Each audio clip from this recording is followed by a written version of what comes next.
There are times when being alone can feel spacious. The noise of the day begins to settle. There are no conversations to follow, no expectations to manage, and no need to respond to anyone else. In that quiet, we may hear our own thoughts more clearly.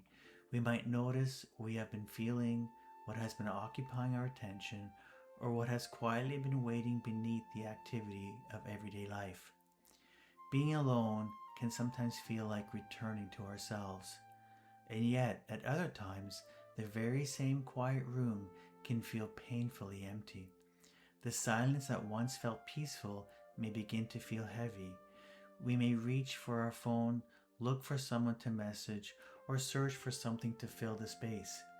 We may wonder who is thinking about us, whether anyone would notice our absence, or why connection seems so difficult to find at the moment. The physical situation may feel the same, and in both cases, we are alone. But the emotional experience is very different. This may be one way of understanding the distinction between solitude and loneliness. The difference is not simply whether another person is present. It is also about how we experience ourselves when no one else is there. Solitude is usually connected with some sense of choice.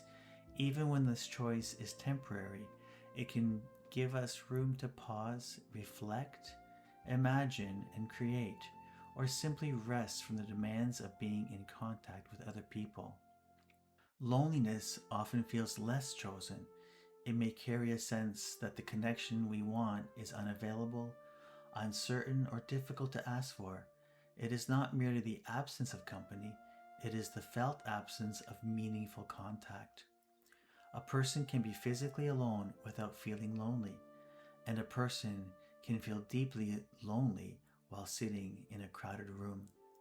From a Jungian perspective, solitude can offer space for what Carl Jung called individuation.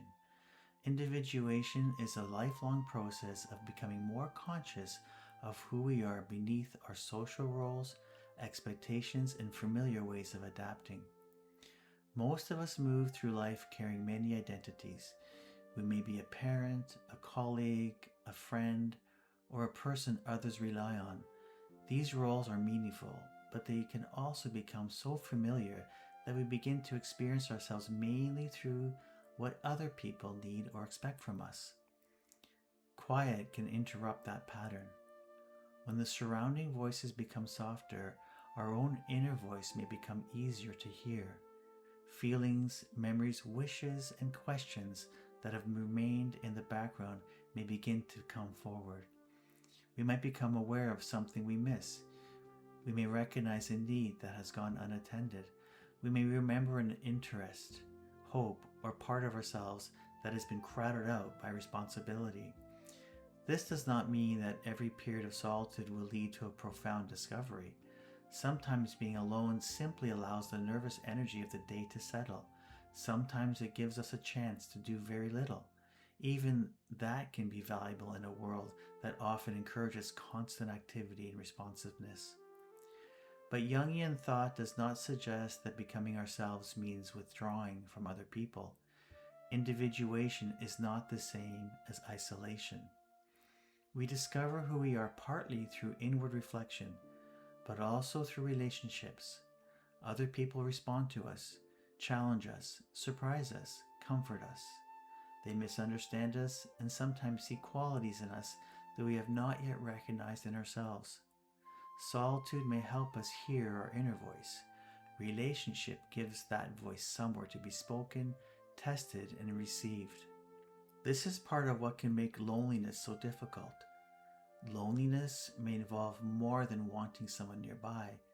It can carry a longing to feel known, recognized, remembered, or emotionally met.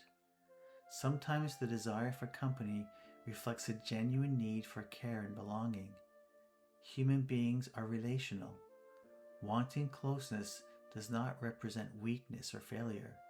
Independence and connection are not opposites.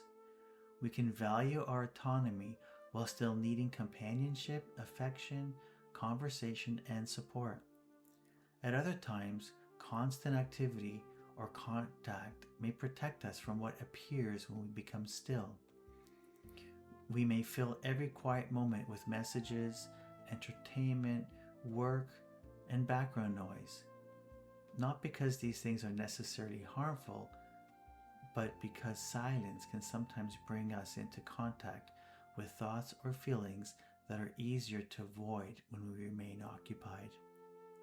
It may be useful to become curious about what happens when we are alone. Do I feel rested, relieved, restless, forgotten? Do I quickly reach for my phone, turn on a screen, or look for someone to contact? Am I longing for the presence of another person? Or am I hoping that their presence will remove something that feels difficult to hold by myself? There is no single correct answer to these questions. Our experience may change from one day to another. A period of solitude may feel nourishing one evening and uncomfortable the next. The need for connection can also grow during times of change, uncertainty, or loss. Another gentle question might be, when support is offered, am I able to receive it? Sometimes we long for closeness while also finding it difficult to let another person come near. We may want to be understood but hesitate to say what we need.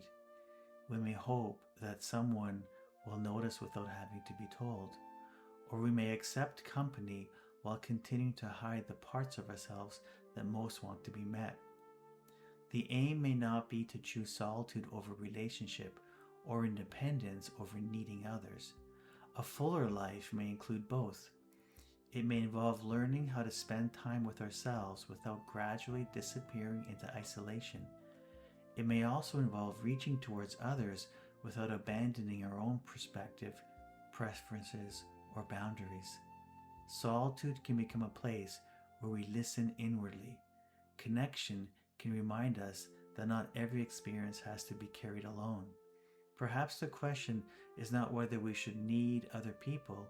We do. The deeper question may be whether we can remain connected to ourselves while we are alone and remain ourselves when we are together.